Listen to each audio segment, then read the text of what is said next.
Hey guys, it's Motivation by Moses. Welcome to my channel. I appreciate you guys watching this video. I know time is money, so guess what? I'm not gonna waste your time. Today I want to share some knowledge that I've gained along the way in terms of like the best way to train in calisthenics to build size, strength, endurance, and etc. Right? So we all know like there's different styles of training and calisthenics, and I always believe if you don't have a plan, if you don't have a structure, you're bound to fail, you're bound to lose. So you need a plan, you need a structure, you need a point of attack, all right, to get to your goals. So for me, I feel like the best way in calisthenics to maximize, not only strength gain, not only muscle growth, not only endurance, not only skills training, is to do full body training. Every single time you train, you do full body training. This is the reason and the philosophy behind this, okay? So as we understand, there's different styles of training in calisthenics. Like for example, one of the splits in calisthenics is push one day, pull one day, legs and core, and then you take a rest, and then you repeat that cycle, okay? Now, if you're doing a style of training like that, that means you're only targeting those muscle groups twice a week. So you're only gonna have 2 pull days a week. You're only gonna have 2 push days a week. You're only gonna have 2 leg and core days a week. All right.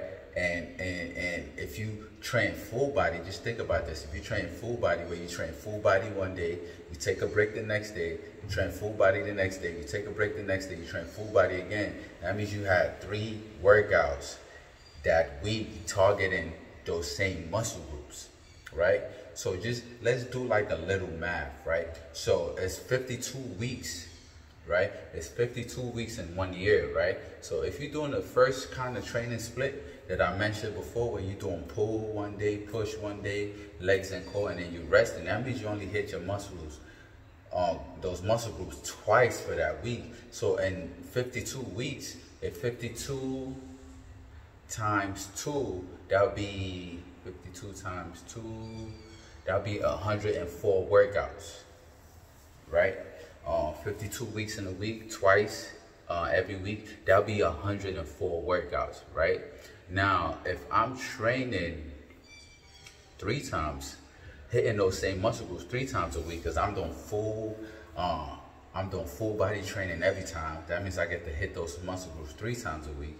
So 3 times 52, that would be 6, that would be 156 workouts targeting those muscle groups, all right, in 1 year, right? So 104 versus 156, that means if I'm doing full body training, right, those same muscle groups, I have 50 more workouts than just doing pull one day, push one day, and legs and core on the next day and taking my break. That means I have 50 more workouts. So think about it. If me and you, if person A and person B, person A does full body training and person B does the split kind of training, right?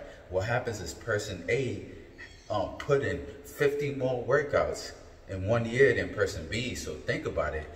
Person A is most likely gonna do what? Develop more muscle, right? Develop more size, develop more strength, and develop more endurance, because they put in and develop the skills a lot faster because they've put in more work and more workouts than person B, right? So this is the reason why I like doing full body training. Another reason why I like doing full body training is because it allows me to target every muscle group in my body, so I do not neglect a muscle group. For example, if you're doing a pull one day, push one day, legs and core the next day, it's easy, life happens, right? So it's easy for you to do push one day and life happens and you didn't work out for the next 2 days, then you do your pull or the next split in that exercise. So think about it, right? It's easy for you to get off track and neglect certain muscle groups, right? Because life happens and you happen to miss your workout, you can't get the workout in, and etc. So it's easy for you to miss workouts and miss certain body parts because of that kind of split. But when you do full body training every time, that means you have the ability to target every muscle group. You're not neglecting any muscle group. And studies have shown already that full body training, especially in calisthenics, lead to faster and more effective growth in muscle development and muscle size and muscle strength. You understand what I mean? So think about it like that. Now, in terms of like, how do I structure a full body training system, right? So the best way and the way that I structure my full body training is to make sure I target all muscle groups. So I start my workouts and my routine. I started with a warm-up, right? So this is one of the key terms, right? It's called ramp. It's a ramp phase, right? It's how you systematically warm up your muscle. So the stands for raise, the A is activation, the M is mobility, and the P is potentiation, meaning drive your heart rate up. So that's the kind of system that I follow, all right? And that helps me prevent injury before leading to my workout. So the first thing is I raise my body temperature. What do? You know, any active movement, jumping jacks, high knees, just to raise my body temperature, to get my body ready and slowly preparing myself for the workouts that I'm going to do ahead. Then I go into the activation phase. So activation phase is like, you know, as we all know, some guys, you have injuries. Some people don't have injuries. You want to prevent the injuries. So what do I do? I normally, because I know I'm going to be doing a lot of difficult work. So what I do is I activate certain muscle groups, right? So I protect my joints, all right? So I do activation exercises to protect my elbows, activation exercises to protect my shoulders, activation exercises to protect my wrists, my knees, and my ankles, right? Then I move on to the next part, which is very important because it has to help open up your range of motion. I move on to the mobility portion where I do dynamic stretches to open up my range of motion for the kind of exercises that I'm going to be doing.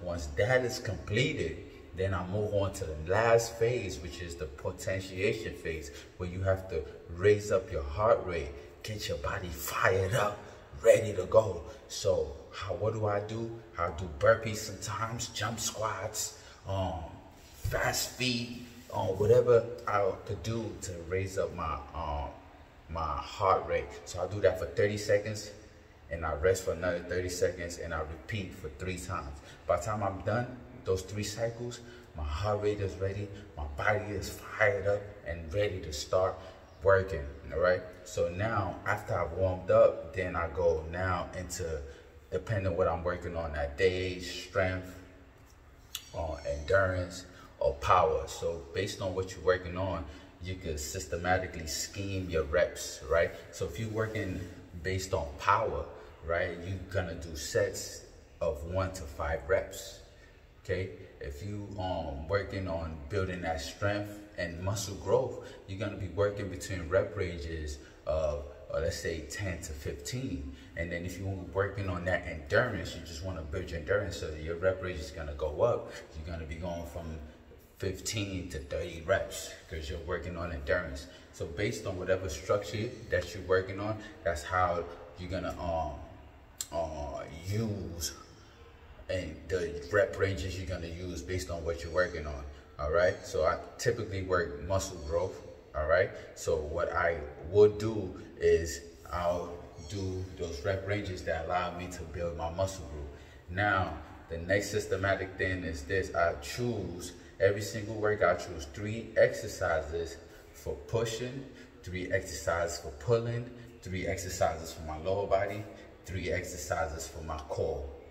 After I'm done with all my exercises, then I go into my rehabilitation and my cool down. So I'll cool my body down, go through my cool down, my stretching, and etc. And then I'll work on my rehabilitation. So let's say you have a bad tennis elbow issue, then I'll do exercises to help strengthen the tendons connected to my elbow. Let's say you have a shoulder issue, then I'll start doing exercises to help strengthen my shoulders targeting my rotator cuff muscle groups. You understand what I mean? Or stretching, exercising, etc. So that's how I systematically train every single time. Remember what I said before, if you do not have a structure, you are bound to fail. You will not succeed. You need a structure, you need programming. All right, the next video I'm gonna do, guys, I'm gonna talk about how long you should follow a certain program before you switch to another program. All right, so I appreciate you guys. I know it's 10 minutes of me talking. I know you guys have a lot to do, and I appreciate you watching this video all the way to the end.